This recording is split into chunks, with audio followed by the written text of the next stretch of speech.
Thank you very much for joining us, Ashwini. You have handled some of the most complex, ambitious, and mega infrastructure in the city of Mumbai. So from the Coastal Road project to Mumbai Metro Line 3, to the Eastern Freeway, to the elevated road, to International Airport, to the Mumbai monorail, it's a long, long list.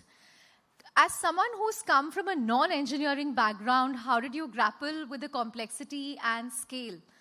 What were the key learnings in handling all of these ambitious projects? Yes. First of all, thank you for inviting me here, and thank you everyone. I have been in urban infrastructure for more than 1.5 decades now, and since 2008 my journey started, and I'm still continuing with that. So of course there have been a lot of learnings. I belong to Indian Administrative Service, which is a generalist service, so I was not supposed to have a very detailed knowledge of engineering, of course. But in our service, every day is a new learning, and you have to keep on learning. So when I joined MMRDA in 2008 for the first time, I started doing these projects, and I've been learning on these projects.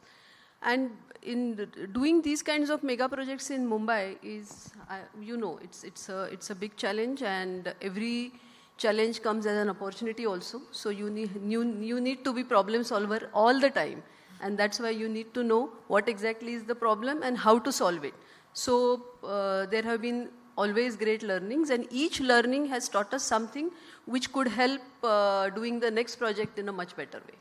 Are there days when you feel like, I'm done, when you feel like giving up? Because when you ask someone what problems do you have with Mumbai, one of the first things they will say is infrastructure, or they will say commute.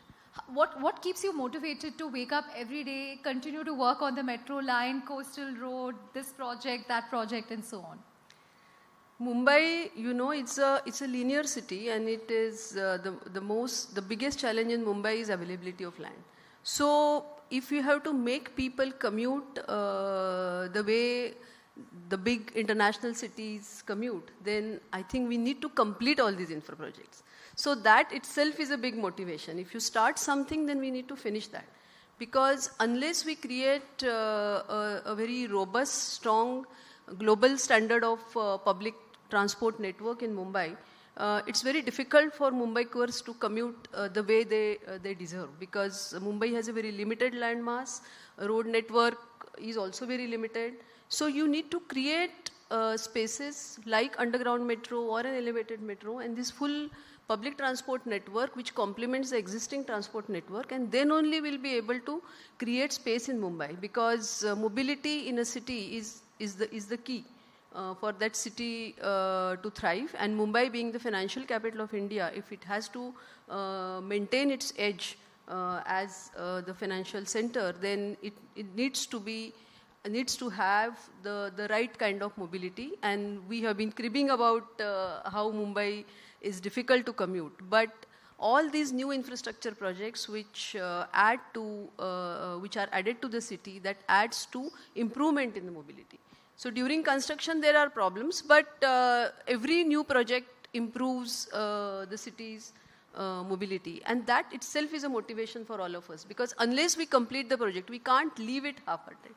So that has kept me moving for all these years. So we started with road projects, the Eastern Expressway, Western Expressway, multiple elevated road projects, flyovers. So that was a time in, in 2008 to 2015, so many new road projects came up. But the road network, there is a limitation, how much road network we can improve in city. So completing the metro network is the only solution which the city has. So that work is still in progress. That's a work in progress. Until these road projects are metro projects are completed, the city's mobility is not going to improve the way we desire. And that is why that is something which keeps us on, that we have to complete these projects. And in addition to that, now we are having a network of coastal ring road. So we have seen the South Coastal Road South, which is already completed, and it has added to the charm of the city. And every Mumbaikar is proud of it. The moment you enter the coastal road, you feel that the city is something different. So the expansion of this coastal road up to Vasai Virar is happening right now.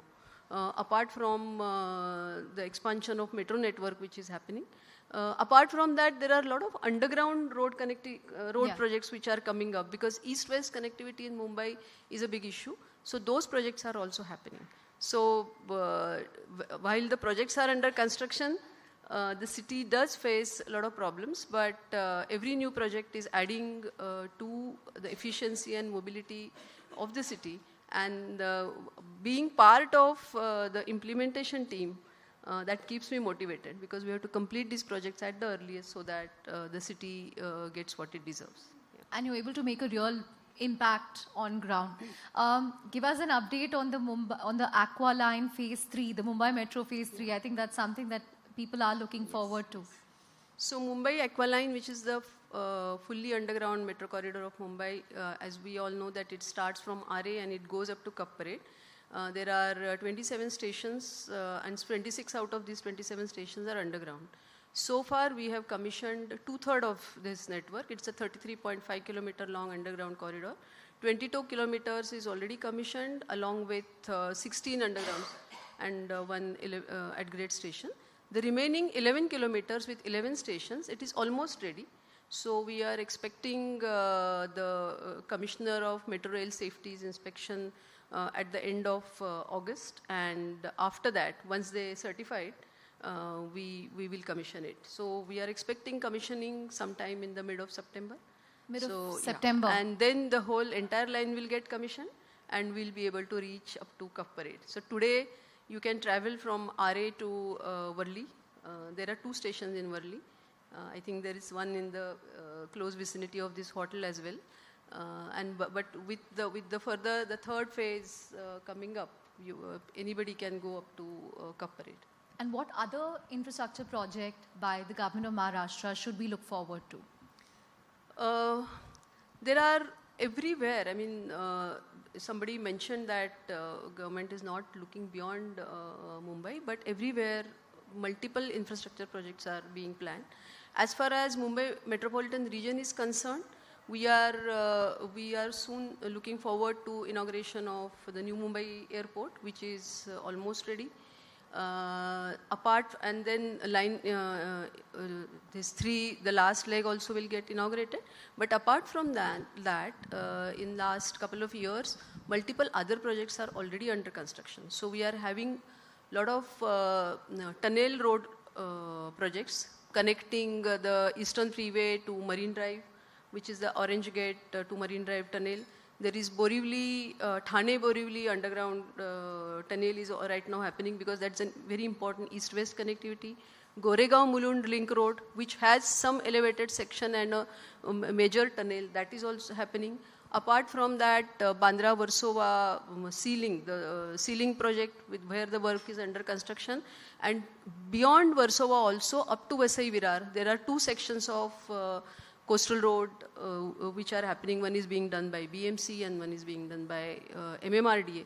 That are also some are under construction, some are under initial phases of tendering. So the entire coast is getting a combination of coastal road and sea link.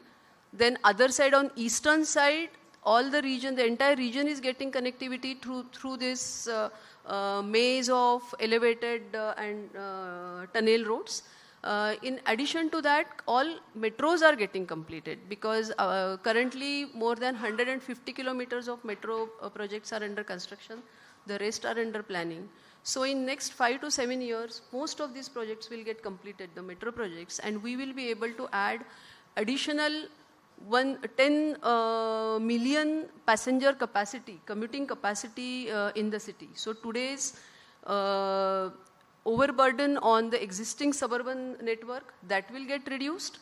The congestion on the road will also get reduced, because metro is something which is going to those areas which today are not connected by mass rapid transit system. So that is as far as MMR we are talking about. But in other parts of the state also, lot of activities are happening. Nagpur is completely changing, Vidarbha, because so much of investment is coming in Vidarbha. Can you imagine a district like, or a city like Gadchiroli is becoming the steel capital of India? because so much of mining development is happening in that area, because we have very rich iron ore in Chandrapur and Gadchiroli districts. So multiple steel plants are coming there. Nagpur, the Butibori and the additional Butibori area is also getting a lot of investments. Sambhajinagar, Chhatrapati Sambhajinagar is also getting a lot of investments. So beyond Mumbai. So beyond Mumbai, Western Maharashtra, projects like Shaktipeeth, projects like Nagpur, Ratnagiri road, just like the Samruddhi corridor. So I think a lot of things are happening. Many energy transition projects are happening in Marathwada. So yes, some of these regions were relatively less developed, but this government is consciously making an effort that that investment is attracted in this area. And in order to attract the investment and in order to sustain that, whatever infrastructural interventions are required to be done, that are being made. Many policy changes are happening to ensure that, and government is also preparing its vision for 2047. So that will also entail a kind of a balanced development across all regions of Maharashtra. Right. You spoke about attracting investment, so I should ask you this. If you look at Andhra Pradesh under Chandrababu Naidu, right, they are giving away land for 1 rupee to Cognizant and other IT companies.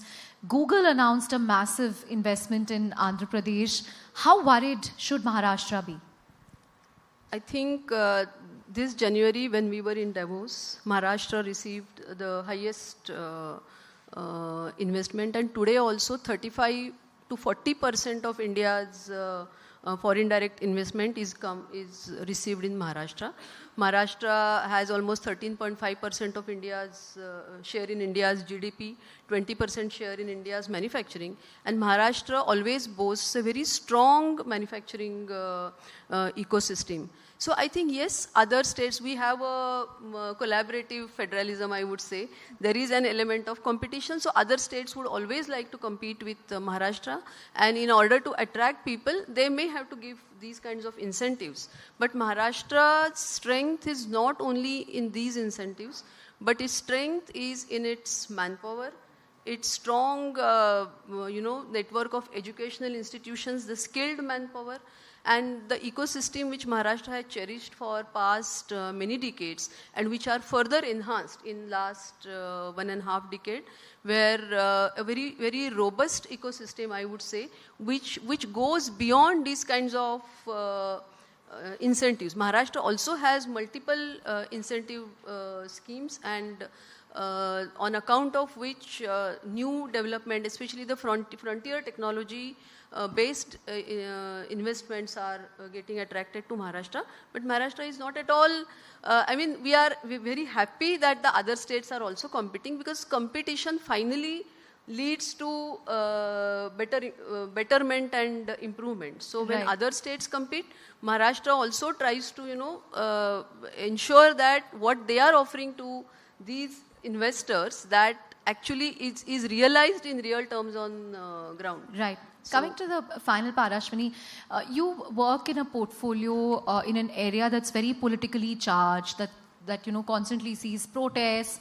If you say some trees are going to be felled for the next phase of metro, there are going to be protests. How do you handle criticism? And how do you sort of stay the course through it? I think criticism is you should take it in a very positive, as a positive kind of input.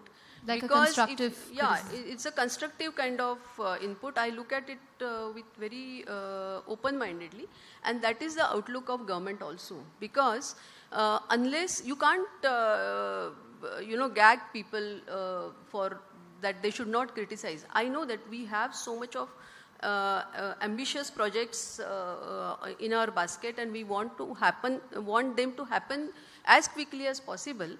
But still, while implementing the projects, we have to run the democratic processes. We need to know what people want, and we need to hear them out.